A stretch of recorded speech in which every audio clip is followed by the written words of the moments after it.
This clip is about Pam Bondi and Thomas Massie having a complete meltdown. Let's watch this. This is as fresh as it can get. Let's see it. That's Memorandum right. targeting parents. For goodness sake, as the gentleman from California just pointed out in his 5 minutes, the gentleman from Kentucky is recognized for 5 May I minutes. respond very briefly to her statement?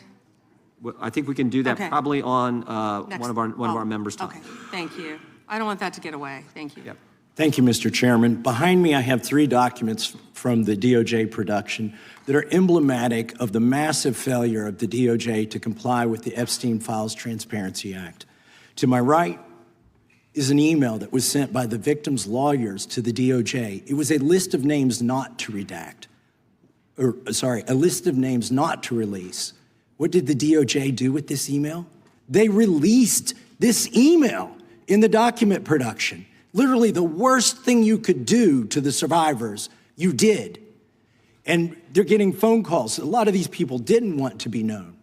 And we know you touched the document because you redacted one name and you redacted the lawyer's name, but you left the survivor's name there. The next document I want to show you, that was in the title, the victim's survivors' names, all right? The title of this one is Child Sex Trafficking, Co-Conspirators. Fully redacted. And by the way, I'm going to unredact them here. Oh, in real Les time. Wexner is in this. Now, your deputy attorney general said, oh, well, he appears hundreds of times in the files. Yes. But he doesn't appear in this file until I forced you to release it, where he's listed as a co-conspirator, not to tax evasion, but to child sex trafficking, not to prostitution, not to money laundering, child sex Oh trafficking. my God. And then finally, what we have here is the third exhibit that I have is emblematic of the FD 302 release. These are the documents that we need that you're holding on to and over-redacting because they have the names of the men who are implicated. How do we know? Because the survivors gave testimony to the FBI, and it's in there. And what happens when you go to the portal at the DOJ to look at what's behind this redaction? Another redaction. So we can't even see them. And then there's some of these files you've pulled down from the website that we will never see. Sorry, I had to imagine that what is below this redaction, another redaction. I imagine him pulling the black box up like a curtain, and there's another black box below that. Sorry, I had to. My mind works in mysterious ways. Because we can't search the redactions. So I have several questions for you. Oh, that is important. You cannot, if something is redacted, yeah, this time they did it properly, not like the last time that you could just select the text and just copy in Google Docs and have the text unredacted. I think that they did it properly this time, but if that is redacted, if those files come redacted from the FBI, then there's no way to search what's below that redaction. That is important. Who's responsible? Are you able to track who in your organization made this massive failure and released the victims' names? Are you able to track who it was that obscured Les Wexner's name as a co-conspirator in an FBI document? Technically, it should be able to do this because it is my guess that they have a system to tell who was in charge of reviewing which documents. But if they were doing this with haste, trying to, comply with the deadline, maybe many hands were touching these documents at the same time. They did not comply with the essential rule of if you have a modified document, you need a log of who has modified what. It's like Google Docs. I mentioned that. Google Docs is like Wikipedia. You can complain about Wikipedia or Google Docs or whatever, but it has a log that says this person or this IP or this terminal or this account modified this part of the document. So essentially, yeah, you could search for who was in charge, who is responsible of releasing those victims' names, and who was responsible of redacting Les Wexner's face in that specific page. So it is possible to do it. Do you have that kind of accountability? I believe Wexner's name was listed more than 4,000 times. Yeah, I already told you that. This is where he's listed as a co-conspirator. Can I finish my answer? Come on, let me finish my answer. We corrected that within 40 minutes. He was already, you're acting like everybody's trying to cover up Wexner's name. Reclaiming my time. I'm going to answer this question. Reclaiming my time. Mr. Chairman. This isn't how this works. Can I have my time back? Mr. Chairman. The gentlelady can give her answer. The time belongs to the gentleman from Kentucky. All right, I'm reclaiming my time. Can I give my answer? So Yes. I'm going to put the language of the bill up on the screen. Chairman, Because I may I have give another my question. answer on that? If- This Here's is a political the question. joke, and I need to give my answer Yep, on that.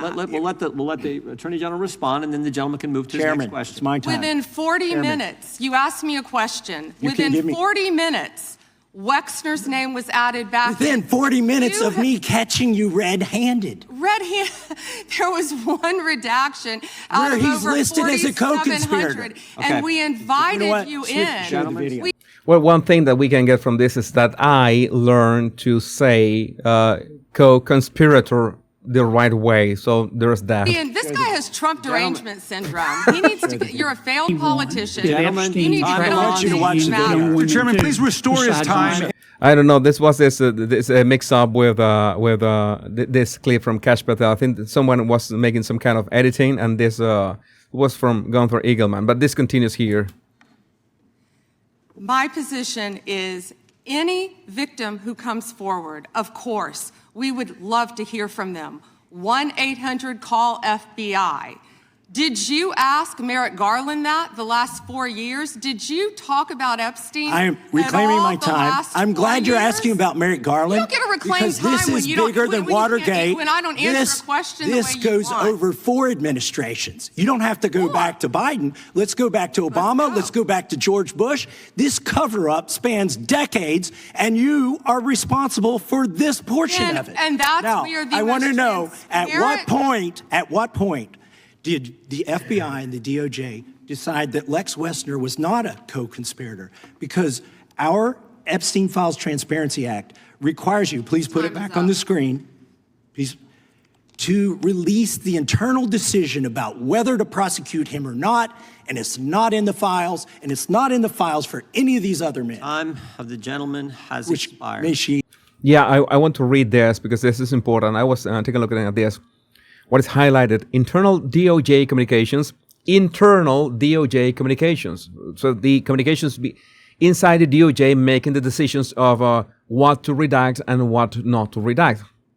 And communications including but not limited to emails and memos and meeting notes concerning decisions to charge, not charge, investigate, or decline to investigate Epstein or his associates. Number 8.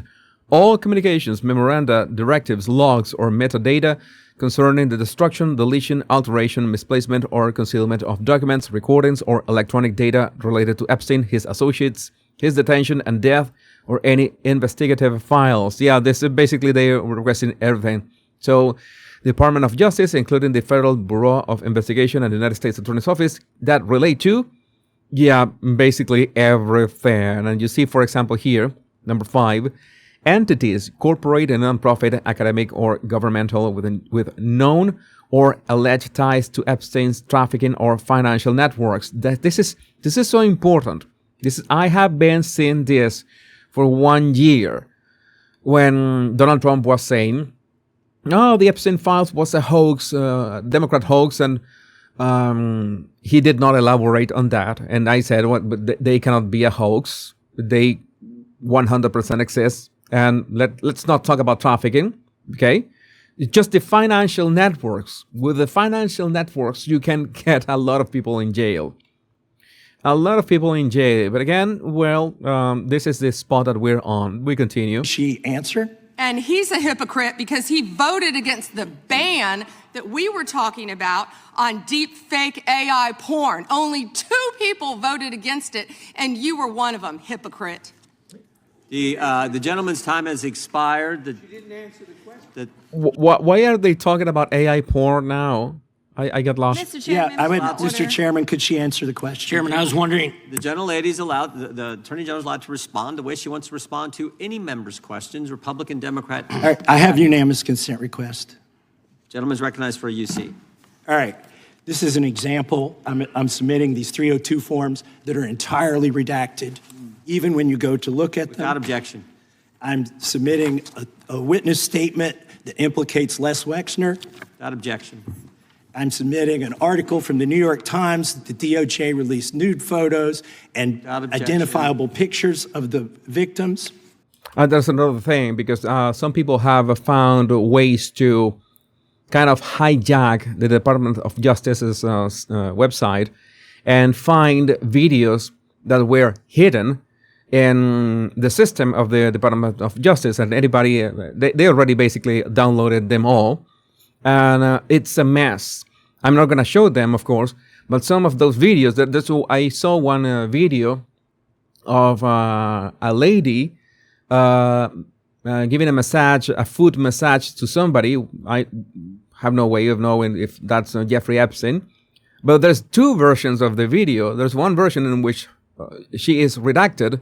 The video, she has her identity redacted, and the video is absolutely out of the open, in the open. So you can literally go, and if you know the trick, so to speak, to find the address of this video, you can download that. So yeah, it's a complete mess. From a technical standpoint, it has been an entire mess. But again, my earlier question still stands. This has been, they could have been that intense during the Biden administration, and they chose not to. Why are they so intense right now? That Pam Bondi has been a disaster from a public relations perspective, has been the worst optics possible, yes. But being this intense, I could have been during Biden as well, and they didn't.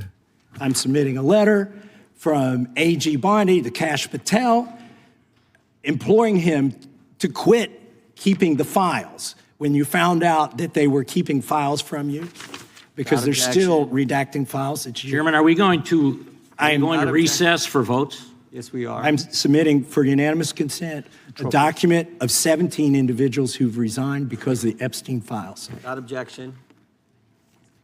Yeah, imagine that you have like two levels of redaction. One level is the FBI itself. They say we are in this investigation and we need to keep these files redacted, and the DOJ will have other level of redactions that for prosecutions and investigations as well. So yeah, and you pretend that this amount of files and the communication between them, it was going to be a mess. This was, we are going from that I've got the files on my desk, and it's like for every week that passes, that file grows twice in size. So maybe in 6 months, the Epstein files are going to fill the entire known universe. We don't know. But again, I would love to know what do you think about this in the comments. My name is Jesus Enrique Rosas.